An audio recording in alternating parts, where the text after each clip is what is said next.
finally, the Tottenham Hotspur players gave us a performance that we were hoping for, a reaction that we've been expecting since the Bayern game.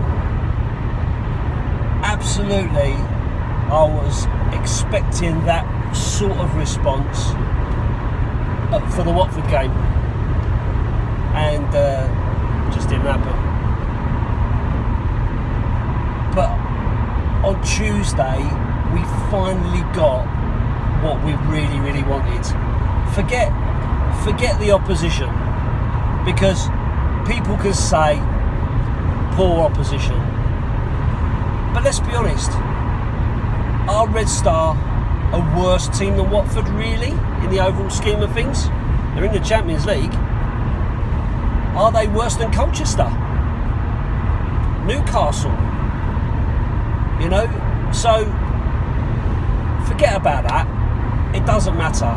If we'd have scraped by with a 1-0 win with a penalty that was a little bit suspect, or a VAR decision or something like that, then I would go,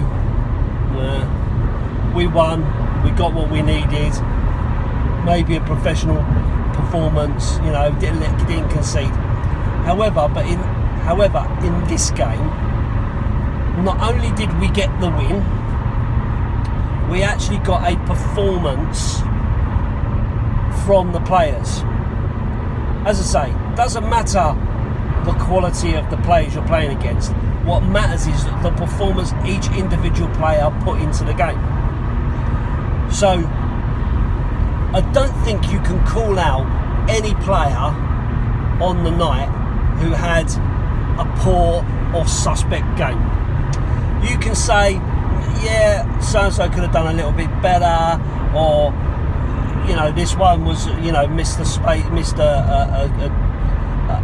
good opportunity here or whatever. But generally speaking, every player on the pitch made the right decisions, didn't rush in, didn't create problems for themselves. Harry Kane, for me, was exceptional. His link-up play and his assists and his passing is exceptional, and it shows why he is so highly regarded. He is far better than people make him out to be, just as a out-and-out striker. Harry Kane can play more than that, and he does more than that. And if you watch Tottenham on a regular basis, as most of us do, then I'm not telling you anything you don't already know. But if you're not watching Tottenham on a regular basis and you only see Harry Kane as a goal scorer, then you're missing out on a lot of his game, because, you know, out and out, his passing is you know, on par with you know, with some other great players, you know, in terms of accuracy and foresight, you know. So for me, I thought Harry Kane was absolutely top draw on the day. Led the line really well, led the line like a leader, led the line like the captain. You cannot talk about this game and not talk about Sonny. Wow. I don't care what anyone says. I thought that his 2 goals that he scored were fantastic. The first one, coming onto that ball, managing to keep that down, managing to evade everybody else, keep that ball low enough that he can just fire it past the goalkeeper, was exquisite. He was the nuts, in my opinion. That goal was fabulous, and he deserves all the credit he gets for it, because it's not easy to do. Lots of players, lots of good players, would easily put that flying over the bar, quite easily. So, you know, for me, I thought it was fantastic. The second goal, the thing that impressed me the most about the second goal was the ground that he made up and the pace he showed to get to that ball, the determination and the skill and the foresight to pull himself back right out of it, to get forgotten about by the defensive players and to just fly past them and just bury it. The goalkeeper no chance, and the game's dead and buried. And for me, Sonny, for those 2 goals, I thought were fantastic. So as well as Sonny's goals and overall performance, it's also worth noting the reaction that he got from the fans as he left the field. Under the new rules now, you have to go off at the nearest point when substituted, which is interesting. Be more interesting for opposing players who are particularly disliked. I'm thinking of the likes of Jack Wilshere or Hector Bellerin, or players of that sort of nature. Anyway, it was interesting as he went round, the fact that he was able to shake hands and high five some of the fans as he went off, which I thought was a really, really nice touch. It's something that's really missing from football, the connection between the fans and the players. I know they're not supposed to jump in the crowd and stuff like that. They can get booked and sent off. Me personally, I think that's just so sad. The players are emotional. They've just scored a great goal. Why shouldn't they be able to enjoy it with the fans? I mean, I understand all the reasons why, health and safety and all that malarkey, but I just think it's such a nice moment for the fans and for the player to have that adulation in that moment, to have that moment together. Anyway, so it was really nice to see him walking off the pitch and getting the adulation from the fans and the ovation that he got, and fans, reaching out to him and shaking his hand and singing his name and stuff like that. So yeah, good all round night for Sonny, and I think touch and go for me whether he would have been my man of the match, him or Kane. I think are right up there. I thought they both put in really, really good performances and deserve an awful lot of credit. Notably as well, some other players who I thought did particularly well. Eric Lamela continues to be a lot more impressive and consistent this season than he has been in previous seasons. It kind of starts well pre-season, early couple of matches, and then fades. But this season he has maintained his performances and his work rate. I mean, he is a guy that does throw himself into stuff, and potentially has always got a card in him or that kind of stuff. But actually, I thought he's been quite restrained this season, has put a lot more effort into making the right decisions. Of course, got an assist by playing the ball over to Sonny for his first goal, and obviously scored one himself. Shame he didn't get on to the one that Kane played. Kane played an exquisite pass to him and really deserved the finish. So shame that Eric didn't bury that one, but kind of made up for it a little bit. Scoring the next opportunity. So fair play to him. I think he had a really good game. Tanguy Ndombele as well. Full 90 minutes from him. Some really good performance in there. A lot of really good movement, driving forward, some slick passing. Really good to see, and really good to see him actually, stay in the pace and being able to see the game through to the end. I thought he did really, really well. Also, a bit of a shout out to Moussa Sissoko, who, as bad as he was in the early days, has really stepped up and really shown why they've kind of stuck with him and allowed him to get into a better position and to actually repay the faith that they've had in him. I thought he again had a really good game.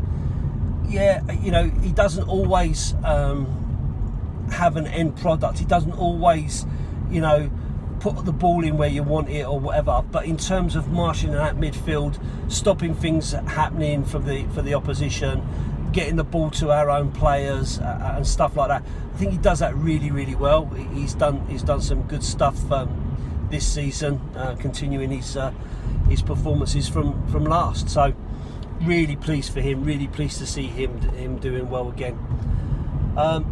Overall, in terms of the defence, I've got to be honest, I did feel that it was a little bit shaky from time to time. Certainly when we were 2 up, and I was kind of thinking, because it's happened so often, if they score a goal before half time, how is that going to make us feel? But to be fair to the defence, they kind of they didn't have too much to do. They managed to stay on point and keep them out. Don't think there was any outstanding performances, but it's good to know that there wasn't any stupid performances where they kind of, dropped a rollock and allowed them in. I felt that Aurier has, as bad as he's been, he didn't really put a foot too wrong in the game on Tuesday. He did quite well, and it's good to see him do that rather than the stupid rash challenges that he makes, diving in, giving away free kicks in dangerous places and stuff like that. So he was a little more restrained than he has been, and maybe it's just a learning curve. Maybe it's just a case of, Poch and the coaching team pulling him back and saying, look, don't make this decision here, don't make that decision there, and showing him the things that he's doing when he's doing them wrong. Maybe, I don't know. It was also really good to see Juan Foyth came back. He stepped in, played fairly well, very assured, didn't put a foot wrong. Wasn't on the pitch particularly long time, but he was there long enough for me to notice that he'd stepped in for Jan, and he slotted straight in and seemed quite assured back in as a centre back. Eric Dyer came on again, looked very assured, played some decent passes out from the back, so no real issues from that point of view. But the best thing about the substitutions, obviously, was seeing the return of Giovanni Lo Celso. Again, not on the pitch very long to be able to judge what his performances are going to be like and what he's going to bring to the squad. But it's just good to have that player back in contention, so that we know we've got opportunities to bring players in, and we've got a stronger squad because of it. Didn't seem to put a foot wrong. Took a couple of clatters, one in a poke in the eye and an ankle, I think, a bit of a knock on that. But he was up and running them off, so hopefully nothing too serious there to be concerned about. So realistically, all we're worried about waiting on now is Ryan Sessegnon, and then we've got a pretty much full strength squad for Pochettino to choose from, with obviously the exception of Hugo with his dislocated elbow. So things are looking up. We had a good performance. We did well. We smashed a lower team by 5, which is great. If it had, like I said at the beginning, if it had been a scraped by kind of result, then we'd have all still been a little bit worried. But again, being able to put that sort of scoreline together does help build a little bit of confidence. So now I know a lot of people are going to say, we got rid of those that want out, and that's what's made all the difference and all the rest of it. I'm not 100% sure on that. I think, yes, we played without players that are not in form. I still don't believe that they are trying to play badly or to sell the manager down the river. I just think they're going through a bad patch, but they're going through a bad patch altogether at the same time. And maybe it is just a natural decline of players getting to the ages that they're kind of getting to. Maybe they are slowing down, and quite possibly this is what Pochettino has been saying for a while. Why he hasn't been pushing Toby and Jan to get new deals just yet, and maybe he does see the future elsewhere. But as I said previously, for me, he needs to kind of go, okay guys, you've been the senior players for a while, I'm now going to start moving in a new direction with some new players, and therefore you are going to be the backup to these players rather than these players being the backup to you, and let's see where that takes us. I do understand why he had Sanchez in with Jan. I think Sanchez has played more with Jan than he has with Toby, and I think he kind of has a better understanding with him than he perhaps does with Toby. But that's just my own kind of point of view. I mean, I might be totally off the mark there, I don't know. But that's just as I see it. Again, didn't really put a foot wrong. Sanchez actually looked far more assured than he has done at the beginning of the season. So it's good to see. It's good to see a little bit of confidence coming back, and maybe that's what's going to lead us further into the season. So we all know that this weekend is the big one, I guess. Liverpool at Anfield has never, ever, ever been an easy game. Even during the times when Tottenham have been above Liverpool in finishing in the Premier League, we've still always had some quite bad results against them, certainly out there. I don't want to build my hopes up that because we beat Red Star Belgrade by 5 that we are back and we are going to do the business against a very, very informed Liverpool side. I don't think it's beyond the realms that we could get a result up there, whether that be a draw or a win. It's not beyond us. I don't think it's a case of we've got no chance, because there's always a chance. Until a ball's kicked, there's always a chance. But I do think we need to think about our expectations for that game. I think it's going to be difficult. They are very informed. They've just come off of the back of a not a poor result, but a result that they wouldn't have wanted against the team they hate the most. So I just think it's a chance for us to reflect and to look at it and see where we are. I'm not 100% sure that Pochettino will go with the same team that played Red Star. I think some of the reasons why some of the players played against Red Star is because he had other plans for the Liverpool game. So don't be surprised if you don't see a fair bit of change going into the game on Sunday. A lot of people will say, you don't need to change it, but in this modern age it is really difficult to keep the same team playing week in, week out, and maintaining a level of performance. And I think Pochettino is very much one of these managers who likes to utilise the whole squad. He likes to believe in the whole squad as much as we probably don't believe in the whole squad. He has to. They're his players. They're the players that he has at his disposal, and he has to get those players feeling all warm and fuzzy and wanted. So it'll be interesting. It'll be interesting to see how we get on.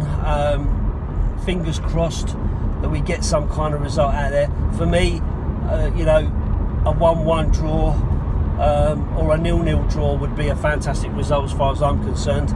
I would take that all day long at this moment in time where we are, and then move on to the next game to see where we go from there, and slowly build some momentum up to get us going forward, to take us to where we believe we need to be.